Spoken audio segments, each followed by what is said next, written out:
এক ছিল দুই অনাথ ভাই বোন। এত গরিব ছিল তারা যে দিনে 2 বেলা খাবারও জুটত না।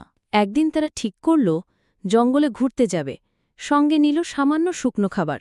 জঙ্গলের পথে তাদের সামনে এলো এক কুঁজো ক্ষুধার্ত বৃদ্ধ। সে করুণ চোখে বলল, আমাকে একটু খাবার দাও।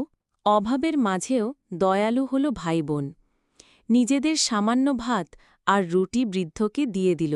হঠাৎ চারপাশে আলো ঝলমল করতে লাগল। বৃদ্ধ রূপ নিল এক পুরুষ জাদুকরে। ঝকঝকে পোশাক পরে জাদুকর 2 হাতে তুলে ধরল এক জলজলে জাদুর পাত্র। সে বলল, তোমাদের দয়ার পুরস্কার হিসেবে এই পাত্র তোমাদের জন্য। বাড়িতে ফিরে ভাইবোন যখন পাত্র খুলল, ভেতর থেকে বের হল ভাত, রুটি আর ফল। এক নিমেষে খাবারে ভরে গেল ঘর। সেই দিন থেকে অনাথ 2 ভাইবোন আর অভাবে থাকল না। তাদের জীবন ভরে গেল সুখে আর আনন্দে।